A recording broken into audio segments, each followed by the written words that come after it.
Bienvenue dans Memento Mori, le podcast qui part du présent en prenant la fin comme point de départ. Je m'appelle Raphaël Charrier, je suis pasteur à Grenoble.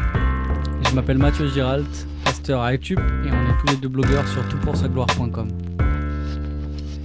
Et aujourd'hui, Mathieu, nous avons la joie d'accueillir Franck Segon. Salut Franck. Salut les amis. Salut. Merci d'être avec nous, Franck. Je te présente rapidement pour nos auditeurs et tu compléteras. Bon, tu es déjà un pote. On va commencer par là. Et tu es avec moi aussi à la fac en master. Et tu es pasteur à Genève. Tu l'as été pendant longtemps à Dijon et tu t'es aussi occupé d'un café. Et aujourd'hui, tu es pasteur de l'Église internationale de Genève. Et tu as publié il y a quelques mois l'évangélisation durable aussi aux éditions Clés. Et c'est trop bien de t'accueillir dans le podcast. Merci beaucoup d'être là. C'est un plaisir pour moi aussi d'être avec vous, les amis. Ouais, c'est chouette. Alors, tu voulais que je complète? Ouais, vas-y. Ouais. Eh ben, j'ai 3 enfants. Je suis marié à Sandrine. Et donc, oui, on a travaillé ensemble dans les 10 dernières années, 11 même, ouais, on a travaillé dans ce café et on a eu pas mal de plaisir. Si tu veux, enfin, si vous voulez, vous êtes 2. Ce café a été un petit peu l'application de ce qu'on avait compris de l'évangélisation. Et donc, on l'a vécu pendant 10 ans. Donc, force de cette expérience, j'en ai sorti un livre en fait. Et puis voilà. Et du coup, ça a donné ce titre parce qu'on a travaillé dans le développement durable et j'ai fait un pont entre ce que j'avais vécu et puis ce que je perçois des Écritures sur l'évangélisation. Donc, ça a été un mix, l'évangélisation durable. Ouais. Et puis ce qui est excellent, enfin, j'en avais fait une recension, mais c'est pas parce que tu es un pote, mais ce qui est bien, c'est que c'est écrit par un Français, dans un contexte français. Donc, c'est pas, souvent, on a des bouquins d'évangélisation qui sont écrits par des Américains et on ne vit pas du tout la même réalité. Et qui est carré sur la doctrine et qui, en même temps, est éprouvé par un ministère de terrain, une réalité, d'être confronté à des gens qui ne croient pas en Dieu et de discuter avec eux de la foi au quotidien. Et tu n'es pas juste un théoricien, quoi. Tu es théologien et de terrain sur ce sujet-là, en plein dedans, quoi. Donc ça, c'est une excellente ressource. On est content de t'avoir. Tu seras avec nous aussi la semaine prochaine. Et justement, on voudrait parler avec toi autour du témoignage des chrétiens au quotidien et aborder plusieurs choses. La semaine prochaine, on parlera ensemble justement des difficultés à être un témoin de Christ dans notre culture au quotidien, un petit peu les grands défis. Et cette semaine, on voulait aborder avec toi un sujet un peu plus précis autour de notre rôle de témoin, qui est celui de comment aborder avec des non-chrétiens la question de la fin des temps avec quelqu'un qui n'est pas croyant, sachant que effectivement, quand on parle de l'évangile avec les gens autour de nous, forcément, si on parle fidèlement de l'évangile, il y a bien sûr derrière la question du jugement, de quoi Christ est venu nous sauver, c'est également du jugement, et donc de la question de la fin des temps. Et c'est vrai que c'est quelque chose qui souvent peut s'avérer compliqué à être reçu, disons le fait qu'il y ait un jugement, enfin déjà d'y croire, du fait que ce soit possible, et ensuite du fait que ce soit juste. Pourquoi Dieu me jugerait, etc. quoi. Donc, c'est quelque chose de pas évident, mais si on veut présenter l'évangile fidèlement, eh bien, il faut parler du retour de Christ, du jugement, de la vie éternelle, de l'enfer, etc. Et c'est des points pas faciles, n'est-ce pas, messieurs? Vous êtes d'accord avec moi ou je suis le seul à constater ça? Non, c'est pareil. Oui. C'est d'ailleurs tellement pas facile qu'on n'en parle pas souvent. Exactement. C'est peut-être trop, même prêcher dans l'église, quand le sujet de l'enfer est présent, enfin, tu vois, c'est souvent pas un sujet. Et d'ailleurs, les gens ont des fois des idées, comme sur la vie éternelle, des idées complètement qui sortent des légendes urbaines ou des traditions, etc., mais qui sortent pas des données bibliques, hein. Ça, Mm, mm. c'est sûr, quoi. Donc du coup, on va en parler un petit peu maintenant. Et la première question que je vous propose, on abordera hein, sur le comment et puis sur les erreurs un petit peu ou les compromissions qu'on pourrait faire. La première question, Franck, que j'aurais pour toi, c'est comment notre eschatologie, donc notre compréhension de la fin des temps, de la vie éternelle, du retour de Christ, etc. Comment notre compréhension de la fin des temps doit nous motiver à être des témoins. Est-ce qu'en regardant ce que nous révèle la Bible de la fin des temps, on trouve des motivations pour témoigner autour de nous? Alors, moi, je pense que c'est un aspect, oui, effectivement, alors, c'est pas le seul, mais ça en fait Mmh. partie. Moi, je ne serais pas pasteur aujourd'hui s'il n'y avait pas l'enfer, par exemple. Parce que du coup, pas pasteur ou évangéliste, hein, Mmh. parce que je vois vraiment une urgence à ce niveau-là. Quand j'ai pris conscience qu'il y avait l'enfer, alors ça m'a fait prendre conscience que j'avais une responsabilité. Je l'avais déjà, cette responsabilité elle est claire dans la Bible et on n'a pas besoin de parler de l'enfer pour parler de l'Évangile. Mais c'est un des aspects supplémentaires qui motive et qui devrait motiver le croyant. Devant le privilège immense que nous, on a en tant que croyants, où on est sauvé justement de cet état-là, de Mmh. sauvé du jugement, eh bien, quand on réalise ce privilège-là, alors on ne peut pas laisser les autres, nos contemporains, aller dans une autre destinée quelque part. Alors, est-ce qu'il faut résumer un Mmh. petit peu les deux destinées ou est-ce que c'est clair pour tout le monde? Vas-y, On, vas-y, vas-y, on on fait n'est ce jamais trop travail-là clair. quand même, je pense que ça serait bien au moins d'aborder la chose.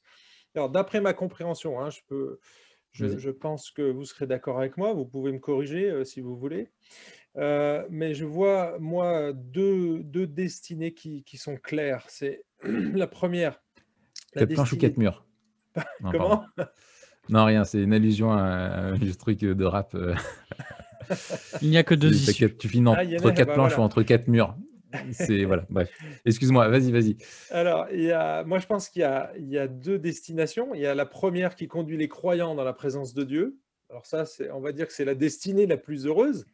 Et bon, la Bible, elle décrit ça comme un lieu de félicité éternelle, un lieu où Dieu va essuyer toutes nos larmes, où il n'y aura plus de la présence du péché, un lieu où on va pouvoir voir Jésus face à face. Donc, du coup, tout ce qui fait notre vie ici-bas, la foi, l'espérance, tout ça, ça n'aura plus lieu d'exister parce qu'on sera face à face avec Dieu et dans sa présence. Et la Bible, elle utilise un vocabulaire mais assez riche pour décrire ce lieu-là, hein. C'est les nouveaux cieux, la nouvelle terre, la nouvelle Jérusalem, le paradis, l'Éden, enfin l'Éden terrestre pour le coup, le temple, le tabernacle, la patrie céleste, la montagne de Sion, le ciel ou les cieux, ça dépend, le royaume céleste, la maison du Père, la demeure du Très-Haut, enfin bref.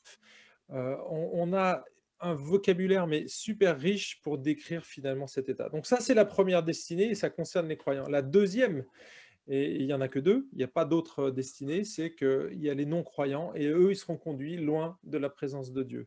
Je vous prends juste un texte parce qu'il me paraît assez clair. C'est dans 2 Thessaloniciens 1, versets 4 à 10. Alors là, je prends un passage, mais il faut savoir quand même que Jésus a parlé abondamment. C'est probablement l'écrivain, enfin, Mmh. il n'est pas écrivain lui-même, mais ceux qui citent Mmh. Jésus, les Le évangélistes, personnage qui en a le plus parlé, ouais. voilà, Mmh.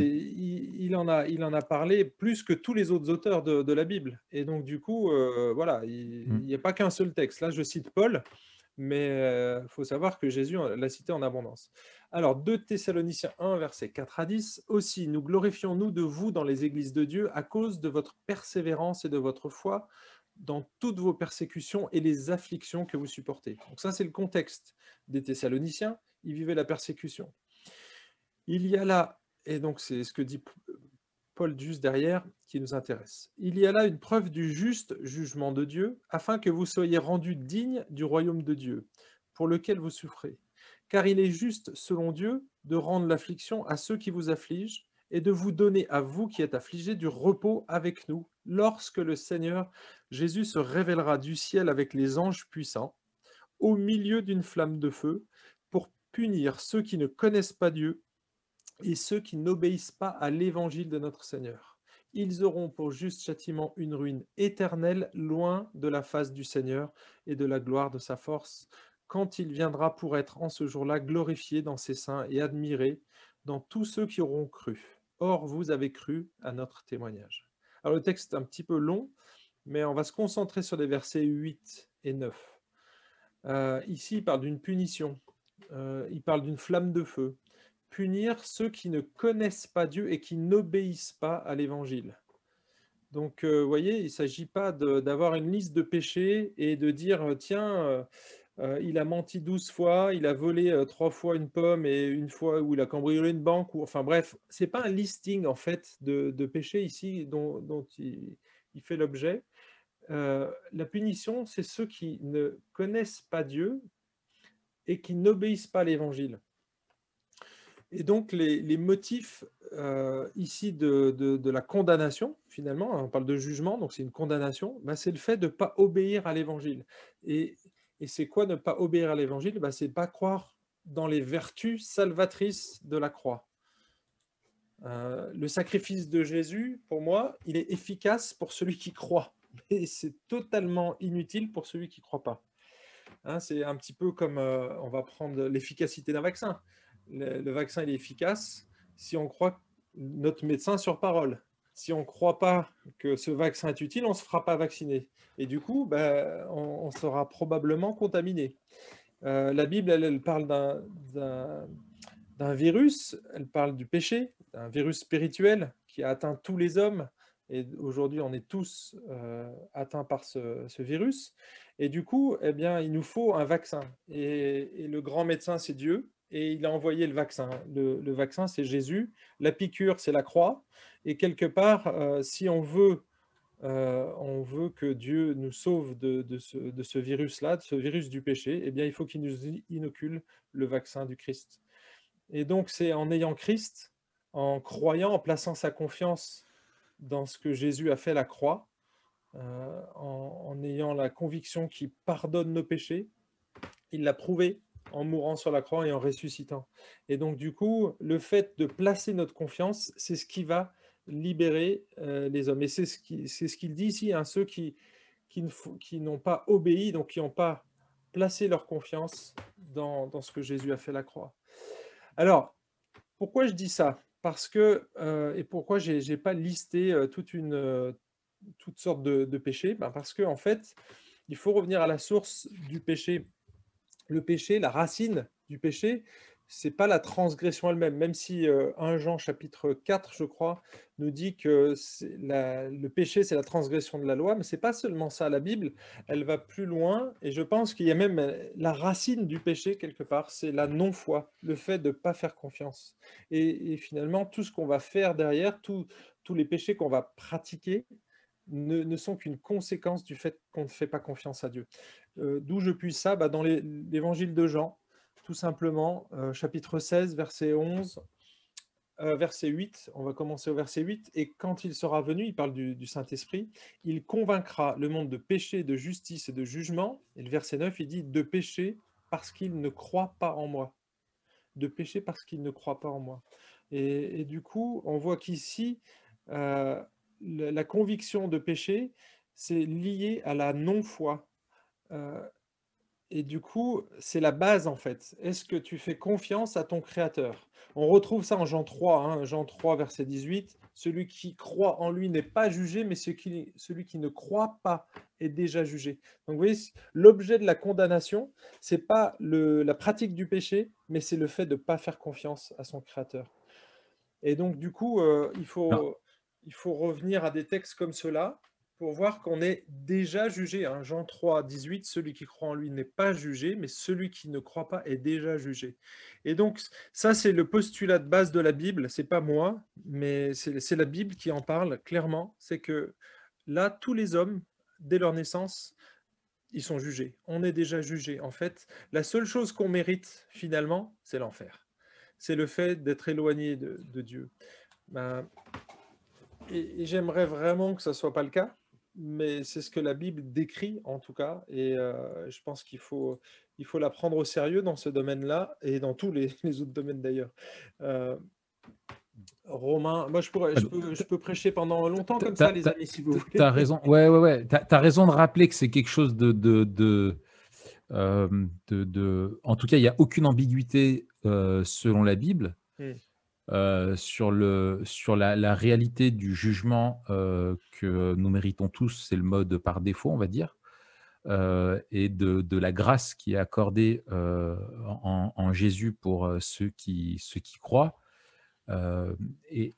Mais alors maintenant, si on en vient aux questions des motivations, quelles sont ouais, les grandes motivations Matt, toi, tu vois, enfin, qu'est-ce qui te motive, toi, face à tout ça, à dire, bah, ces réalités-là doivent me pousser à vivre le présent en prenant la fin comme point de départ, quoi. Ouais, ben, il y a aussi la conscience dans la Bible qu'on vit dans l'histoire, que cette histoire, elle est linéaire et qu'elle est conduite par Dieu lui-même et que Dieu déroule son plan. Et donc, la réalité dont parlait Franck et qu'il a rappelé avec beaucoup de force, effectivement, c'est ce qui doit nous animer. Mais ce n'est pas une réalité juste propositionnelle. C'est une réalité qui s'inscrit dans l'histoire, dans le sens où toute l'histoire se déroule vers le but de Dieu. Et le but de Dieu, c'est de régner sur sa création. Et avant le règne, il y a le jugement, comme tu l'as dit, et tout le monde se dirige vers cette fin de l'histoire. Et donc, si tu veux, c'est comme si on était dans un train et on sait que le train va quelque part, et l'urgence, elle est liée à cette direction de l'histoire. Et donc, quand on devient chrétien, on se rend compte aussi que l'histoire, en fait, du monde, ce n'est pas mon histoire. On a une vision du monde qui est auto-centrée avant qu'on soit chrétien, et ensuite elle est théocentrée. C'est Dieu qui en devient le centre.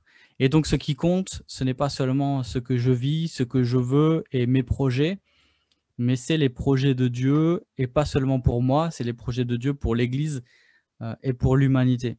Et donc, il y a une première prise de conscience qui est que on se dirige vers la fin de l'histoire et qu'on a un rôle à jouer dans cette histoire-là. Et donc, il y a une responsabilisation qui nous vient de notre vision du monde et de ce que Dieu nous confie, en fait. Et Dieu nous confie aussi la responsabilité de témoigner autour de nous. Et donc, on ne doit jamais séparer, pour moi, et je finis avec ça, l'urgence de cette histoire qui arrive à son terme, qui va bientôt dérouler un peu le clap de fin, et la responsabilité de la mission que Jésus nous donne de faire connaître son nom et de remplir la terre de la connaissance de sa gloire. La réalité de la fin de l'histoire et son urgence et la responsabilité de la mission vont main dans la main. C'est une seule et même réalité, celle de l'eschatologie, du déroulement du plan de Dieu. Excellent. Et toi, Franck? Pareil, Miguel, pareil. Pareil. Non, mais oui, c'est clair que, en fait, si on comprend l'intention de Dieu, qui veut que finalement toutes les créatures de la terre soient dans sa présence, il ne nous a pas créés pour qu'on périsse. Il n'est pas heureux quand il voit une personne périr. On a plusieurs textes qui vont dans ce sens. je ne vais pas les mentionner ici, il faudra lire le bouquin, c'est plus intéressant. Mmh. Mais Ouais. l'idée, c'est vraiment de comprendre que c'est l'amour de Dieu qui l'a motivé à envoyer son Fils. Et du coup, pour qu'on soit avec lui. Donc c'est pour la fin, en fait, c'est pour la fin de l'histoire.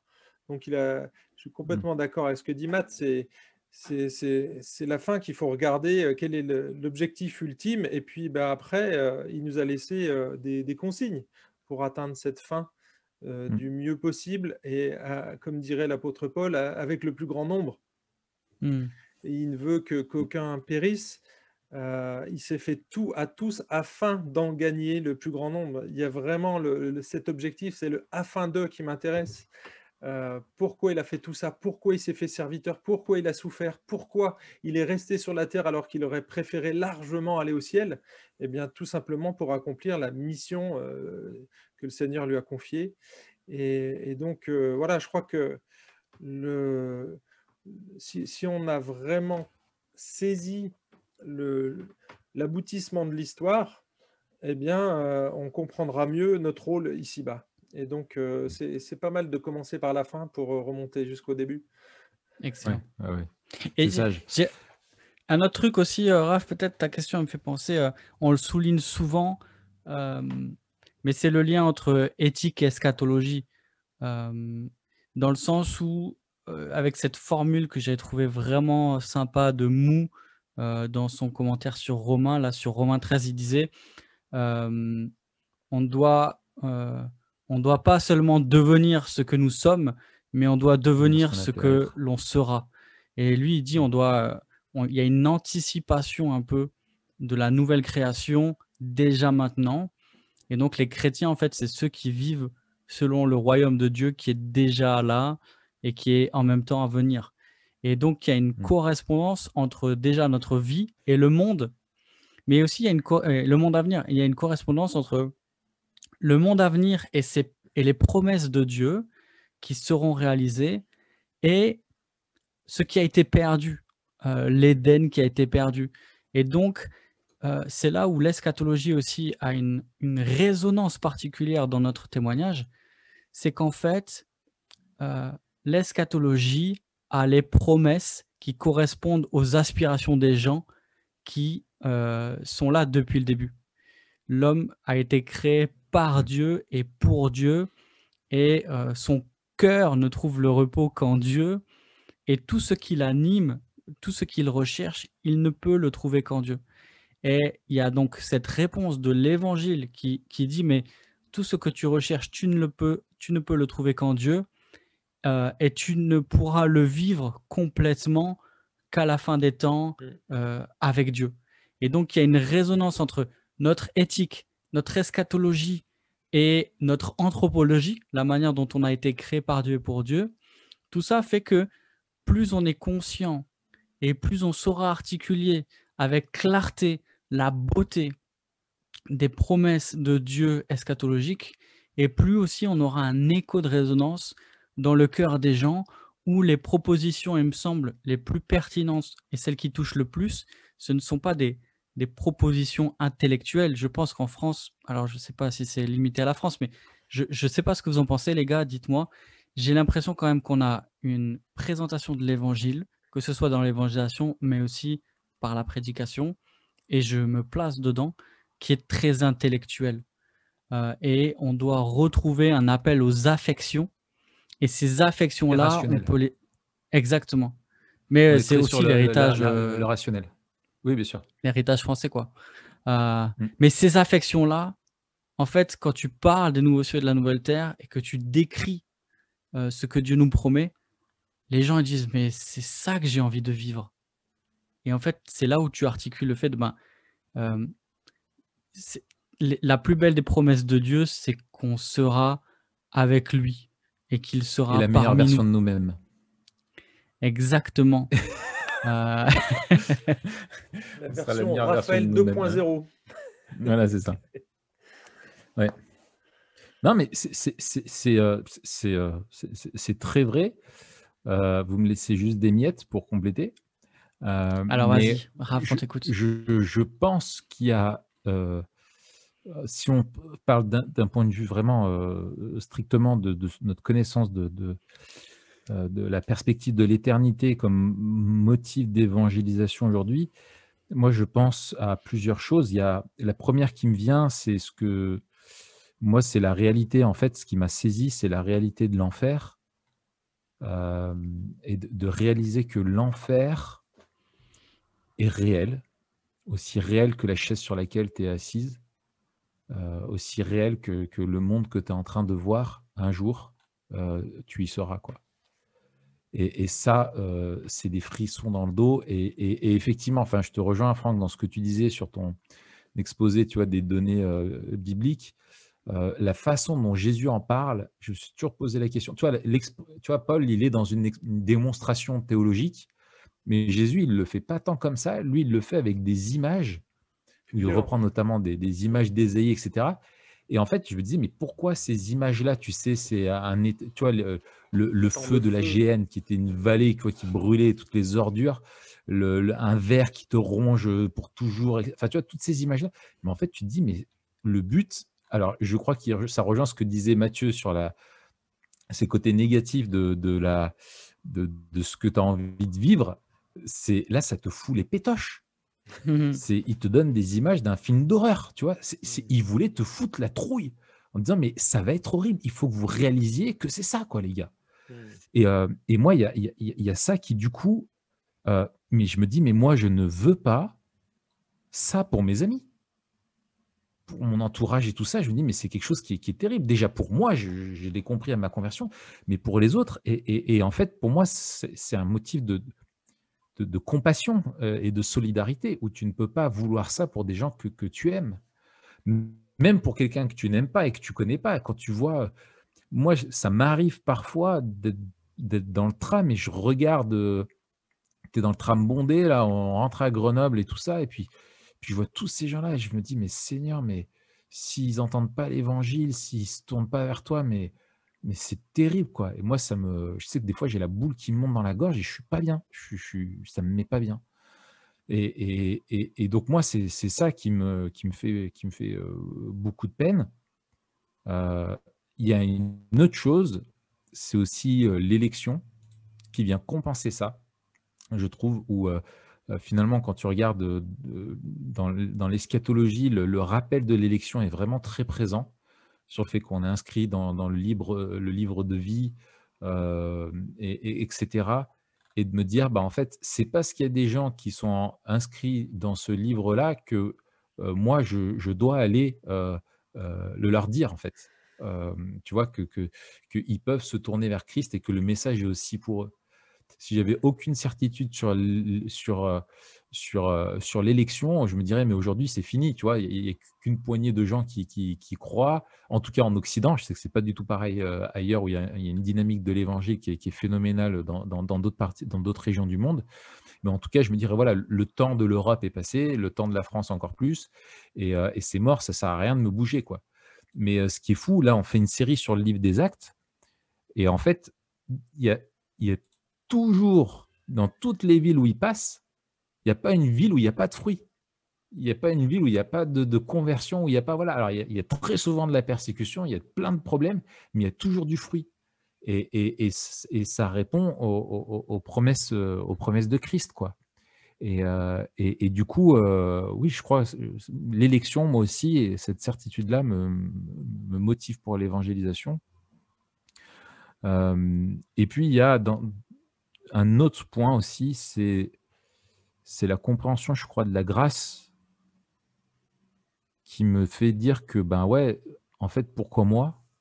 Pourquoi j'ai été sauvé? Je le mérite tellement pas, et vis-à-vis des autres, je me dis: «Mais attends, mais moi je suis sauvé, et puis eux, on vit dans la même ville, on a vécu les mêmes choses, et eux, ils sont pas sauvés, quoi», et ça, c'est juste aussi, c'est aussi dur, quoi. Enfin, de se dire, mais ça pousse à l'humilité et à se dire: «Ben, moi, je veux qu'ils puissent être au bénéfice du même cadeau que j'ai eu». Mm. Hem Et puis, si je devais rajouter une autre chose encore, c'est ce que dit, Piper, c'est que, la mission est là où l'adoration n'est pas, et que l'eschatologie, elle pointe vers la gloire de Dieu et que Dieu veut être adoré par tous les peuples et c'est son projet et c'est ce qui doit nous motiver dans la mission, quoi. C'est que ultimement, c'est pas une cause. Alors, si on doit avoir une vraie solidarité vis-à-vis de nos proches et non proches et des humains, de l'humanité, on a une vraie solidarité à avoir avec nos frères et sœurs humains, on va le dire comme ça. Mais le motif encore supérieur, c'est que Dieu veut se glorifier au travers de la mission et c'est sa mission et ce plan-là dont tu parlais, Matt, tout à l'heure, il est pour sa gloire, quoi. Et c'est ça qu'il vise. Et en fait, obéir au mandat missionnaire et être des témoins au quotidien, c'est aussi vivre en cherchant à glorifier Dieu. Donc voilà, quoi. Je sais pas si vous avez encore des trucs à compléter, les gars. Bon. Alors, si on avance un peu, quelles questions on peut se poser? Moi, je suggère que ça soit celle des erreurs ou des compromissions qu'on pourrait faire quand on parle de la fin des temps. Toi, Franck, quelles erreurs tu vois possibles ou peut-être que tu as commises ou que tu as vues concernant la façon de parler justement de l'enfer, de la vie éternelle, etc. Qu'est-ce que tu aurais comme conseil à donner pour se garder de ça? Alors, ouais, j'ai eu quelques expériences maladroites, mais pas forcément de mon chef, mais vécu des situations un T'étais pas dans peu. une cloche avec une cloche dans la rue? T'as jamais fait ça dans ton café Alors, pas avec moi, une mais cloche dans la rue? justement. Vous allez tous crever en enfer! Reportez-vous! Alors, La tu fin fais est ça à proche. Londres, à Hyde Park, là, c'est bien, mais ici, ça marche pas, hein. En fait, bon, À Dijon. Sinon, on te jette de la moutarde dans les yeux à Dijon, si je tu fais ça. veux, je veux pas saper le moral de ceux qui sont appelés à ce ministère-là. Il y en a probablement qui sont appelés, mais en tout cas pas moi. J'ai pas vu beaucoup de fruits en fait, pour être honnête. Au contraire, j'ai trouvé que le fait d'annoncer le message directement et puis un message apocalyptique, alors déjà tu passes pour un gros sectaire et je pense que les gens n'auraient pas à moitié tort. Et en plus, ils comprennent rien parce qu'on vient chacun avec, des a priori, avec un postulat et le nôtre, il vient de la Bible. Mais avant qu'on ait ce postulat-là, on croyait à autre chose et il faut pas l'oublier ça. Je pense que Hmm. c'est fondamental pour moi de se dire: «OK, qu quand je dis le mot enfer», hein, on va parler d'un seul mot là, mais on utilise, le mot enfer, qu'est-ce que ça signifie chez l'autre? Quelle est l'image mentale? Quelle est l'image collective? La conscience collective, elle véhicule quoi sur l'enfer? C'est Aujourd'hui, peut-être c'est un repas même chez pas. c'est peut-être un repas chez sa belle-mère, tu vois, C'est pour lui ça. l'enfer. Non, mais en plus, le mot, il est tellement galvaudé. J'ai une pêche d'enfer. Ah ouais, vraiment, c'était d'enfer cette soirée. Enfin, tu vois, Hmm. le mot est utilisé à des fins complètement différentes.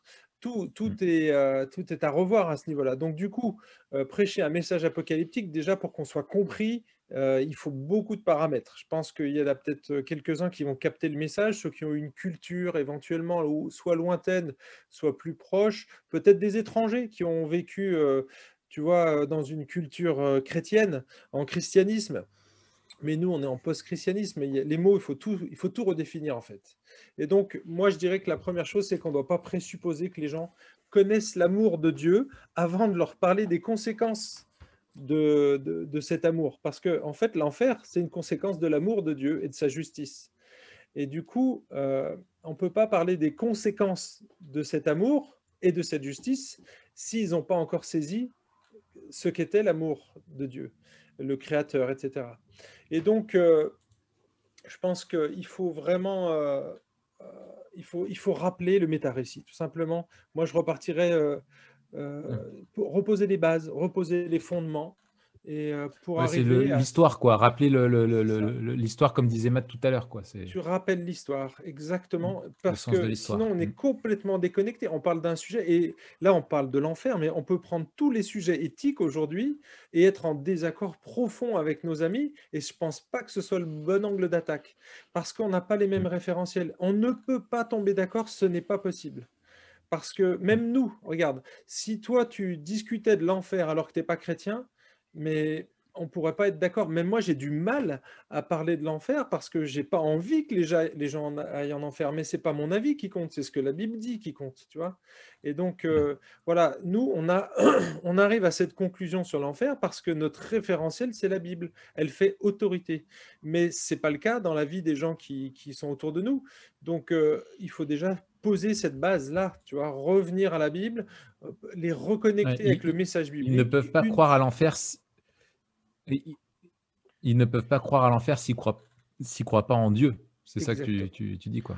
Ouais, alors croire en Dieu, moi je dirais croire Mm. Dieu sur parole plutôt, parce que croire en Dieu, tout le monde croit en Dieu, même le diable, hein, mais c'est pas, c'est plutôt oui, croire Dieu sur parole. Et c'est pour ça qu'il faut les mettre au contact Mm. des Écritures, parce que en leur montrant ce que la Bible dit, de l'amour de Dieu, du Créateur, etc., de repartir de zéro et de leur dire mais pourquoi il est là et pourquoi on a des comptes à rendre? Parce que c'est ça, l'enfer, c'est des comptes qu'on va avoir à rendre, c'est un jugement. Donc, du coup, ça veut dire que, ah, tiens, il y a peut-être quelqu'un qui m'a créé, ok? Moi, j'ai une tasse sur mon bureau, souvent je prends n'importe quel élément et puis je pars de ça, quoi, de ma montre. Je leur dis, mais à ton avis, est-ce que ça, c'est fabriqué par hasard? Et les personnes disent, bah non, on sait très bien que c'est un fabricant qui a fait ça, c'est une évidence, etc. Puis alors je lui dis, mais ouais, ma montre, tu vois, j'ai essayé d'en démonter une fois, j'ai démonté tous les mécanismes à l'intérieur et j'ai essayé de les remonter. Alors j'y suis pas arrivé, les amis, je suis pas horloger, mais elle marchait Ouais, déjà pas à tu es la à base. Genève maintenant, tu devrais progresser Ouais, allez, à je vais aller Genève. chez Rolex. Non, mais sans rire. Donc, en essayant de la remonter, je me suis aperçu que c'était mais ultra complexe. Et puis après, tu prends ta montre et tu la compares à ton corps humain ou à l'univers. Et tu vois que ta montre, mais c'est des cacahuètes. Pourtant, si on dit que l'univers est le fruit du hasard, c'est comme si tu prenais ta montre, tu la démontes entièrement, tu les jettes tout en l'air, et puis tu attends 10 milliards d'années, et hop, tiens, que ça te donne une montre. Au bout de 10 milliards d'années, tu as une montre qui fonctionne, et elle donne l'heure, et la bonne en plus. Et elle tourne 60 secondes par minute. Donc, c'est ça le hasard. Et donc, du coup, à partir du moment où on revient à ce fondement-là, en disant, OK, si cette tasse ou cette montre, elle n'a pas été fabriquée par le hasard, alors, et là, on commence à parler du créateur. On dit, ben voilà, moi, je pars de ce présupposé en disant, OK, si la probabilité, elle est quasi nulle que cette tasse, elle soit arrivée par hasard, alors, ben, moi, je pense que pour l'être humain, il en est de même, pour l'univers, etc. Et donc, du coup, je pars voilà, d'un élément créationnel, enfin de base, hein. On revient à de la théologie naturelle, entre guillemets. Et de là, on arrive à la Bible, et de la Bible, on arrive à Jésus, et de Jésus, on arrive à l'enfer. Mais tu vois, il y a un processus, je pense qu'il faut vraiment pas négliger. Donc, moi, si je résume, c'est on ne présuppose pas que les gens connaissent l'amour de Dieu avant de leur parler des conséquences de cet amour. On doit se détacher du message et bien leur dire que c'est pas de notre faute, hein, que nous, on préférait de loin qu'il n'y ait pas d'enfer, mais bon, voilà, c'est comme ça. C'est ce que la Bible dit. Et, euh, et moi, je dirais en dernière ressource ou dernier élément, c'est qu'on ne doit pas occulter de parler de l'enfer parce que ça fait quand même partie de la non-foi. Donc, c'est les conséquences. Mais vous voyez, avant d'en arriver là, il faut déjà avoir décrit le reste, à mon avis. Bon, je ne sais pas ce que vous en pensez. Ouais, je voudrais rebondir là sur ce que tu viens de dire. Je pense que effectivement, on ne peut pas ne pas en parler, parce que si les personnes te disent mais moi je m'en fous, je peux très bien vivre sans Dieu et ça change rien pour moi, ça changera rien à ma vie. Tu dis non, c'est faux parce que Ouais. un jour tu vas mourir et tu seras face à Dieu et là ce sera trop tard. Donc ça fait partie je veux dire, si Jésus est venu, c'est parce que justement il y a un jugement, donc il faut en parler. Mais je pense que ça serait donc une grave erreur de ne pas en parler. Et j'avais écrit un article sur l'enfer et je me souviens dans ma conclusion, je disais que le meilleur moyen d'envoyer quelqu'un en enfer, c'est de jamais lui en parler. Tu vois, c'est encore un des meilleurs moyens d'opérer. Tu vois, s'il n'y en a pas, bah, tu es tranquille, tu l'envoies dedans. Quoi, tu vois, c'est le gros piège.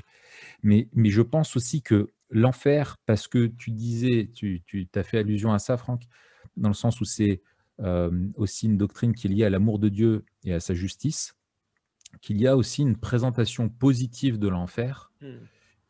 Et on en a déjà parlé, je crois, Matt, c'était dans quoi? Je crois que c'était sur la justice. On avait fait on avait fait un épisode sur la justice, Matt? Ah oui. je crois.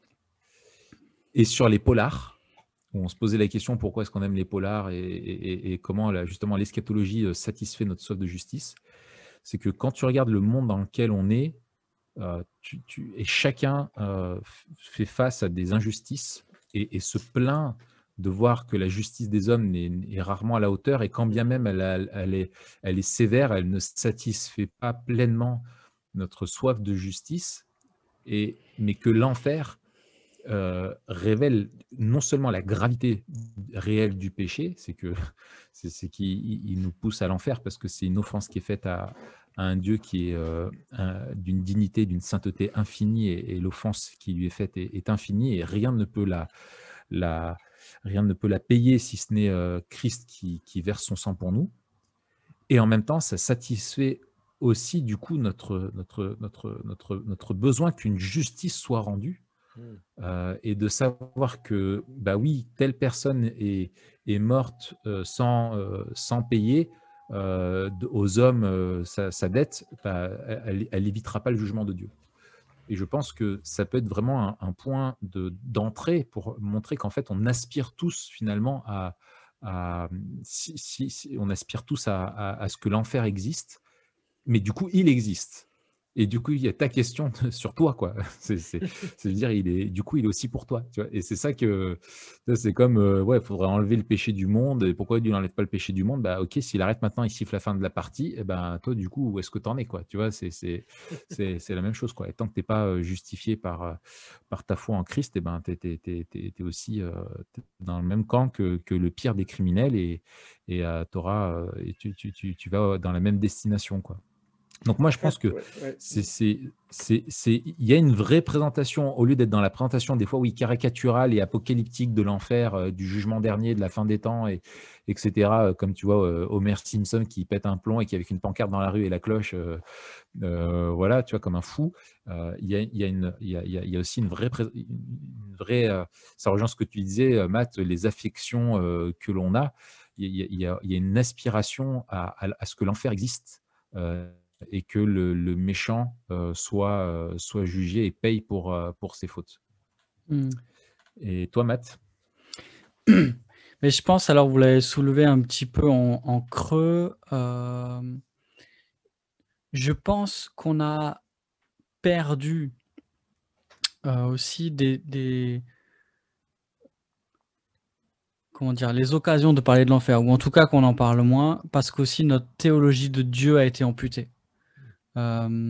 Et en fait, si on redécouvre Dieu pour qui il est, et c'est toi, Franck, qui le soulignais, je crois, quand tu parlais de sa justice, de sa sainteté, et de son amour, quand on a amputé en fait Dieu, son caractère, sa volonté, en fait, on comprend pas la place que peut avoir l'enfer dans un monde créé par un Dieu qui ressemble au Père Noël, mélangé à un bisounours. Et on se dit, en fait, non seulement c'est pas pertinent, c'est ultra offensant, parce qu'il y a plus que toute autre doctrine peut-être, il y a cette idée que, un, elle est absolue, et deux, alors déjà, on n'aime pas l'absolu, on est relativiste, humaniste, et cetera, et deux, ça fait pas du bien. Et si ça fait pas du bien, ça fait du mal. Et si ça fait du mal, c'est méchant. C'est pas bien. Et méchant, c'est pas bien.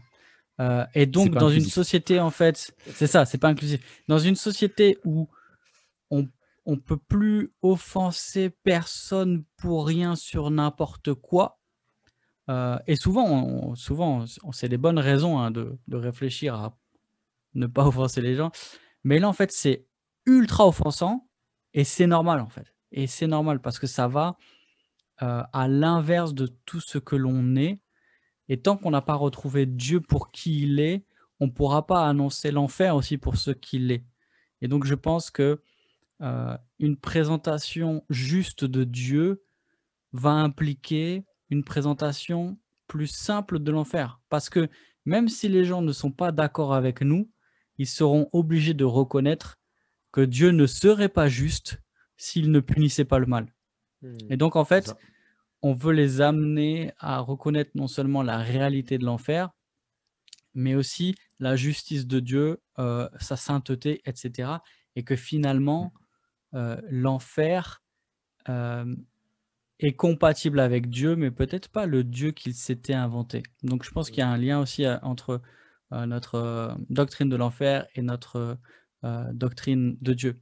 Ensuite, deuxième truc, je pense qu'il y a des fois, et toi tu l'as souligné Raphaël, il y a des fois... Tu dis Raphaël. Ouais, je dis Raphaël quand je veux être C'est que tu veux m'engueuler ou quoi? Parce que Marion, quand elle très dit formel. Raphaël, purée, mon gars, ça sent très mauvais, tu vois.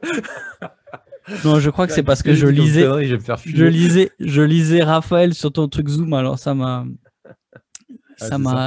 induit en erreur. Ouais, ce que tu disais tout à l'heure. Oui, Mathieu. Il a perdu le fil.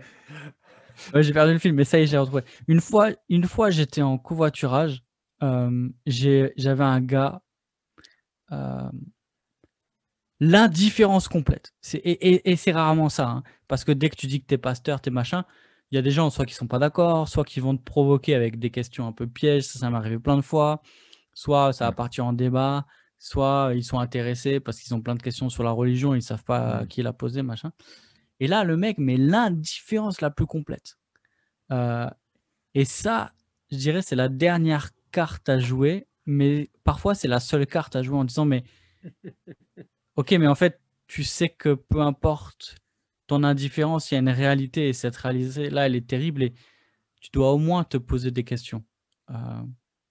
Et autre cas, c'est peut-être à la fin de la vie, à l'approche de la fin de la vie, la question de la destinée éternelle se pose avec une urgence peut-être qu'on n'a pas lorsqu'on croit avoir toute la vie devant nous, mais sur le lit d'hôpital ou sur le lit de mort, il y a peut-être une invitation à considérer cette question-là de la destinée éternelle que tu poserais pas de la même façon ou de façon moins directe à quelqu'un que tu croises dans la rue, parce que les circonstances te permettent de prendre des raccourcis et d'arriver plus vite dans le vif du sujet, parce que tu sais qu'il n'y a pas le temps en fait. C'est ça, pas le temps de niaiser quoi. Pas le temps de niaiser. Moi, je sais qu'avec ma grand-mère qui était mourante, même ma mère, je n'ai pas hésité à parler de l'enfer, pas du tout.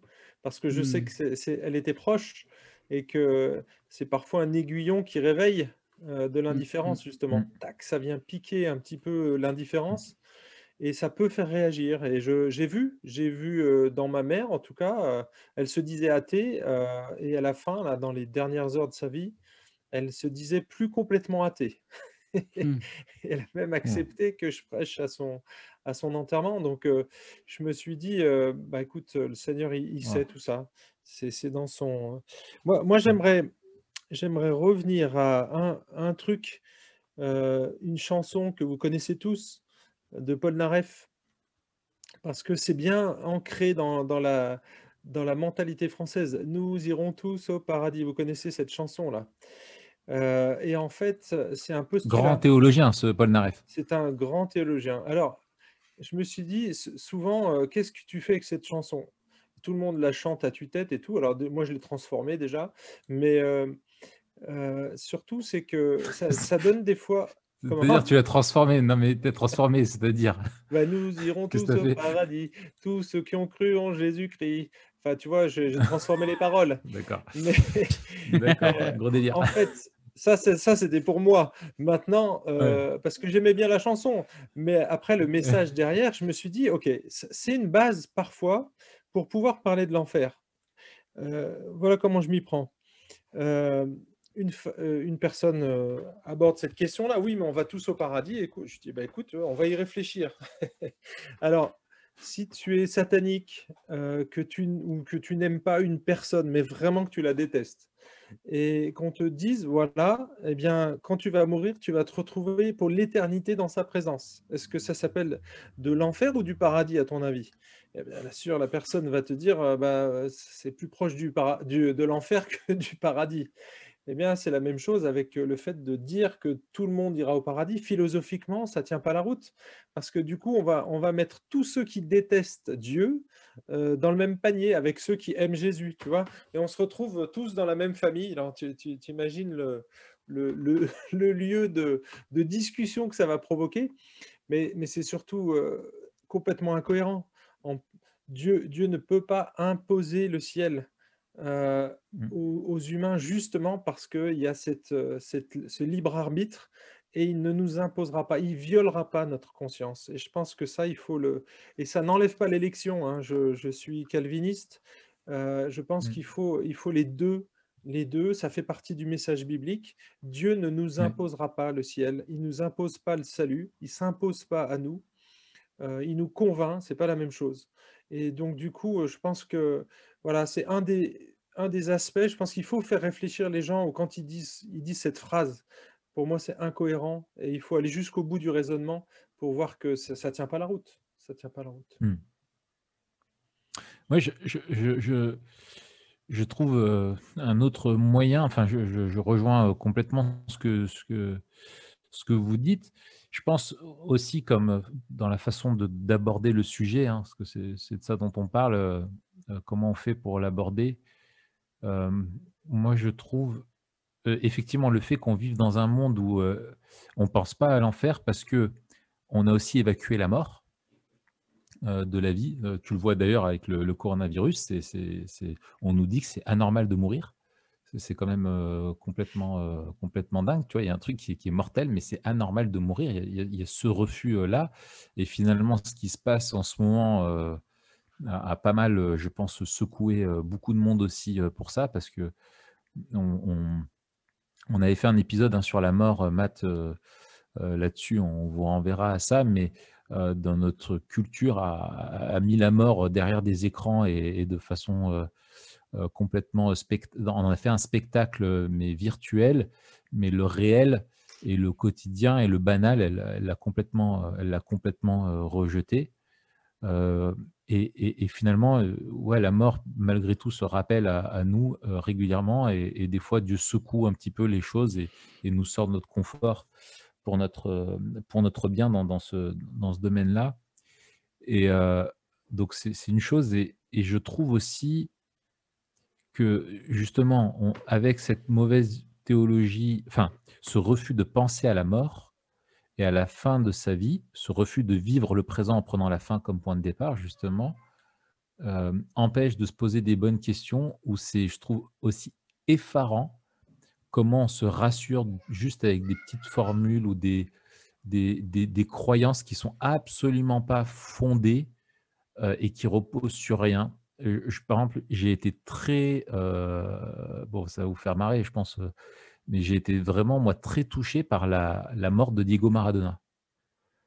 Maradona, purée, c'était quand j'étais petit, c'était Diego, quoi, tu vois? C'est la légende du foot, tu vois? Et le gars, et quand tu as vu sa fin de vie, ce qu'il est devenu plus tard, et puis tu le vois mourir comme ça, tu dis: «Purée, mais quelle déchéance!» Et moi, ça m'a fait quelque chose, et c'était incroyable de voir toutes les réactions qui étaient: «Ah bah, maintenant le le dieu du foot, a rejoint son paradis», tu vois? La main de Dieu, est entre les mains de Dieu. Enfin voilà, tu vois? Que des petites phrases comme ça, mais qui reposent sur rien, qui sont dites par des gens qui sont, soit agnostiques, soit athéistes, soit, que sais-je, et qui se contentent de ça. Et en fait, tu as envie de dire: «Mais non, il faut creuser, quoi», et et creuser cette question de la mort, de l'après, du coup, amène à la question globale de l'eschatologie et donc de l'évangile aussi. Pas focaliser juste sur la question de l'enfer, mais sur la question de la destinée de la vie. Où va ta vie? Et où est Diego aujourd'hui, quoi? Qu'est-ce qui te fait dire qu'aujourd'hui, Diego Maradona est entre les mains de Dieu? Sur quoi tu te bases? Parce qu'il était meilleur que les autres au foot? C'est ça le critère, tu vois, pour être sauvé? Ou qu'est-ce qu'il y a derrière? C'est creux, quoi. Tu vois ce que je veux dire? Il n'y a rien derrière. Comment tu peux te satisfaire de quelque chose d'aussi vide de sens? Comment tu peux vivre ta vie, faire des choix, avoir des enfants, leur souhaiter mener une vie en ayant cette incertitude et en te réconfortant avec ces trucs qui sont vides de sens. Mais tu peux pas. Tu peux pas. Faut arrêter de fuir. Et il y a cette fuite qui est là, cette fuite de Dieu, cette fuite du jugement de Dieu et de la rencontre avec Dieu qui est là. Et c'est là où on a besoin de rappeler l'évangile aussi à nos amis, quoi. Donc voilà, moi je pense aussi à ça. Je pense aussi à ça. Bien, messieurs, est-ce que vous vouliez encore compléter avec quelque chose sur le sujet? Non, Moi, Raphaël, tout On va a fait le bien. tour? on a fait le tour. Ah, J'avais juste Vas-y. un élément, mais c'est pas pour contredire ce que disait Matt, mais c'est un complément. C'est que j'avais noté cette phrase: l'angle de la culpabilité amène au légalisme et non à la vraie foi libératrice. C'est-à-dire que si tu prends l'enfer ça, comme c'est pas Keller? base, non, c'est moi qui l'ai inventé, cette phrase. Magnifique. Je Elle te est mets peut-être sur le même aussi plan bonne que que Keller, ça. tu vois. En fait, si tu viens avec Mais je pense que l'enfer, Keller l'a piqué à Franck, en fait. ah ouais, vous C'est êtes trop ça, bons, les c'est gens. ça. En fait, si tu viens avec l'angle de l'enfer, qu'est-ce qui va être l'aiguillon? Ça va être la culpabilité finalement. Je ne veux pas aller en enfer. Alors parfois ça fonctionne, effectivement. Il y a des gens qui sont venus à la foi sous cet angle-là. Mais je trouve que en règle générale, cette approche-là, elle amène au légalisme et non pas à une foi qui est libératrice. Les musulmans ont un peu cet angle, les témoins de Jéhovah aussi, et on voit où ça mène quelque part. La motivation la carotte, quelque part, elle est mal choisie Mais en là. fait, ça sera une culpabilité moralisatrice et C'est ça. légaliste si c'est une culpabilité qui est l'œuvre de la chair, tu vois, ou celle de Satan. Mais elle n'est C'est pas pas une rédemptrice. culpabilité, une peine à salut, tu vois, c'est pas la peine C'est du ça. Saint-Esprit. Et il faut que le Saint-Esprit vienne vivifier ça. Et moi, ça me rappelle les grands réveils, et notamment avec, tu peux penser à Wesley ou même à Edwards. Edwards, Mm. avec son fameux sermon entre les mains d'un Dieu en colère. Et c'était un peu la façon dont procédaient les puritains, quoi. C'est tu prêches la loi jusqu'à ce qu'ils se sentent coupables. Une fois qu'ils se sentent coupables, tu prêches encore la loi, histoire qu'ils se sentent à terre. Et puis quand ils sont à terre, tu prêches encore la loi, histoire qu'ils aient plus aucun espoir. Et quand ils n'ont plus aucun espoir, tu prêches la grâce. C'est ça. Et en fait, les gars, c'était ça. Mais on avait des références déjà où les gens étaient pré-évangélisés parce qu'ils avaient grandi avec une culture chrétienne, la connaissance de la loi de Dieu, etc. Et c'est vrai qu'aujourd'hui, on va aborder ça avec des angles plus voilà, d'idoles, d'aspiration, etc. Mais à un moment donné, il faut arriver à la repentance, quoi. Ça, ouais. En fait, tu peux venir à l'évangile que quand tu sais que tu es perdu, en fait. Et Ouais, c'est c'est ce ça. que Edward faisait. Nous, les gens, mais ils sont à des kilomètres de savoir qu'ils sont perdus. Ils croient qu'ils vont aller au ciel comme ça. Ouais, ouais. Oh, on va passer Mm. un petit examen final, mais bon, ça sera pas très méchant. Mais C'est ça. c'est pas Et comme puis, ça que ça ça va marche. nulle part. Si ça va nulle part, tu peux pas être perdu. Tu vois. Si tu es dans le déni du sens C'est ça. et que tu essaies de te conforter avec ça, et ben, tu te dis, Mm. bah, je suis pas perdu, quoi. Excellent. Merci beaucoup, Franck, pour ce temps passé ensemble. Bah, C'était c'était chouette. super. On rappelle donc l'évangélisation durable qui est aux éditions Clés. Vous avez le lien dans la description de l'article. Je vous mettrai aussi ma recension. Et puis, on peut se donner rendez-vous la semaine prochaine. Et la semaine prochaine, on va élargir un petit peu le sujet et discuter ensemble de pourquoi est-ce si difficile d'être un témoin de Christ dans notre culture, à nous, occidentale, européenne et franco-suisse, parce que tu es en Suisse. Et donc, on abordera ça ensemble. Merci beaucoup, Franck. On se Merci à réjouit de te vous. retrouver la semaine prochaine. Matt, on se dit au revoir aussi. Enfin, Mathieu. Yes, à bientôt. Merci Franck, merci Raphaël. À la semaine prochaine. Voilà, à bientôt les gars. À Salut. bientôt.